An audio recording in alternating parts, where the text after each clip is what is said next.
Bismillahirrahmanirrahim. Assalamualaikum warahmatullahi wabarakatuh. Kaum muslimin dimanapun Anda berada, jumpa lagi di Pustaka Rendra. Dan di kesempatan ini ada yang spesial. Saya akan berikan kabar baik, ya. Kabar baik mengenai bulan Sya'ban, ya. Kabar baiknya adalah tentunya kita berlandaskan hadis, ya.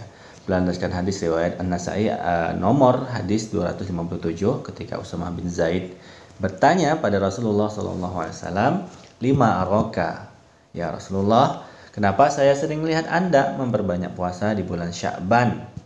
Apa kata Nabi? Lihat kalimatnya. Dzalika syahrun yaghfulun nas anhu baina Rajab wa Ramadan. Itu adalah bulan, ya, di mana banyak orang lalai mengerjakan amal soleh. Jadi gini, karena Rajab berangkat ibadah, kemudian Ramadan ibadah, Sya'ban pun orang mulai istirahat atau orang lalai, ya, sehingga tidak ada persiapan untuk masuk ke ibadah Ramadan. Tapi ya, yang paling menarik, kita dapat lihat kalimat setelahnya dari hadis ini. Wa huwa syahrun turfa'u fihil a'malu ila rabbil alamin fa uhibbu an yurfa'a amali wa ana shaim. Dan di bulan itu, khusus di bulan Sya'ban itu, amal-amalan itu setiap kali dikerjakan langsung diangkat ke langit lalu disebutkan kepada Allah, ya. Misalnya kita baca Al-Qur'an, satu huruf kan nilai kebaikannya ada 10, ya. Kita baca di bulan Rajab, nah, atau Jumadil Tsani, Jumadil Akhir, ya, Jumadil Akhirah, atau di bulan Al-Muharram. Itu kita bacakan, ya. Bacaan kita itu hanya akan dituliskan, ya, hanya akan dituliskan. Misalnya alif lam mim 3 huruf, 30 kebaikan. Itu dituliskan. Nah, dituliskan di kitab amalan kita secara khusus. Nanti di akhirat akan ditampakkan, diperlihatkan pahala itu kepada kita.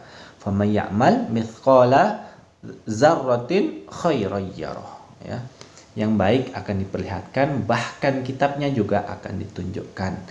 Nah, ditunjukkan, dan tidak hanya ditunjukkan tapi dipegangkan kepada kita. Sebagaimana firman Allah di dalam Quran surat Al-Isra ayat 13 sampai 15. Iqra kitabak kafa binafsikal yauma 'alaika hasiba. Ya, di ayat 14-nya itu disebutkan, artinya seperti ini, bacalah kitabmu, cukuplah dirimu sendiri pada hari ini sebagai penghitung atas amal dirimu, ya.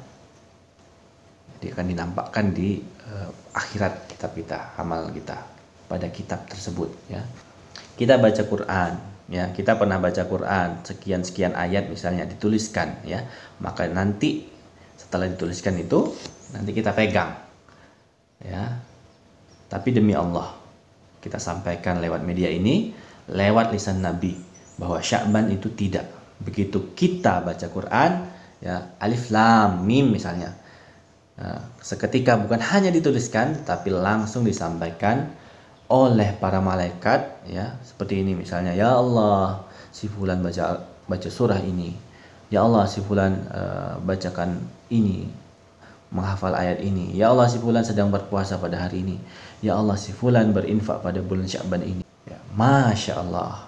Jadi itu berebut nama-nama hamba Allah yang beramal itu disebutkan di hadapan Allah Subhanahu wa taala, ya. Kita gambarkan situasinya begini misalnya. Kalau ada santri lah misalnya, ya, di rumah ngaji, kemudian santri itu saya panggil 1-2 anak.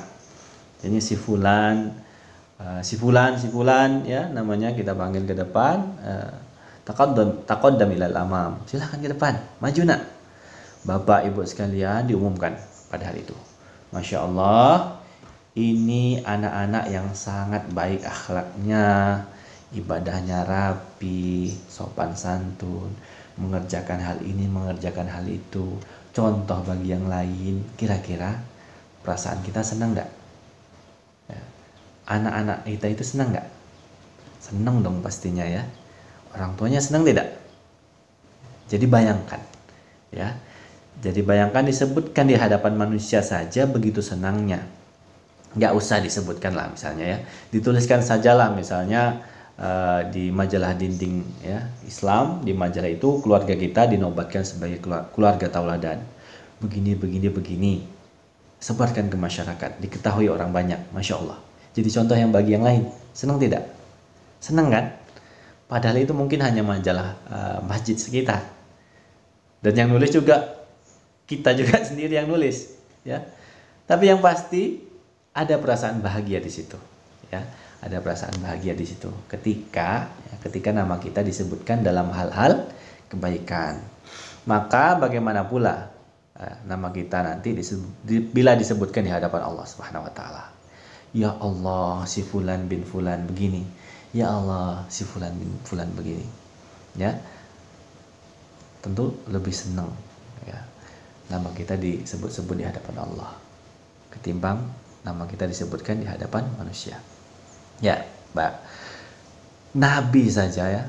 Jadi saudaraku sekalian kaum muslimin, nabi saja itu ya, nabi juga ikut berlomba untuk bisa disebutkan. Ya, kata beliau dalam hadisnya tadi yang sudah kita sebutkan di depan bahwasanya dia sangat kata Rasulullah, saya sangat bahagia ketika nama saya itu disebutkan nama saya, kemudian diangkat amalan saya dalam kondisi sedang berpuasa. Kenapa Nabi pilih berpuasa? Karena umumnya orang-orang puasa akan cenderung ya mengerjakan amal lebih banyak dibanding yang tidak berpuasa. Jadi silahkan sunahnya kita kerjakan, rawatibnya kita dirikan, lalu Qur'annya itu kita baca ya, 1 hari 1 juz misalnya. Kemudian hafalannya juga kita tambah ya. Masa dari tahun ke tahun hafalan kita nggak nambah? Ya minimal 1 ayat ya. Atau minimal 1 bulan 1 surah. Atau paling minimal ya 1 bulan 1 ayat, itu sama tafsirnya kan luar biasa. Sehingga ketika amalan itu dikerjakan, nama kita disebutkan di hadapan Allah. Ya Allah, si bulan bin fulan. Maka pertanyaan besarnya adalah untuk bulan Sya'ban tahun ini, amal apa yang akan kita kerjakan sehingga nama kita layak disebut ya. Nama kita tuh layak disebut-sebut di hadapan Allah Subhanahu wa taala. Mari kita cari muka di hadapan Allah Subhanahu wa taala. Demikian kabar gembira di bulan Sya'ban ini. Semoga kita mampu memaksimalkan usaha kita meraih predikat takwa di hadapan Allah Subhanahu wa taala. Kabur maqtan 'indallahi an taqulu ma la taf'alun. Assalamualaikum warahmatullahi wabarakatuh.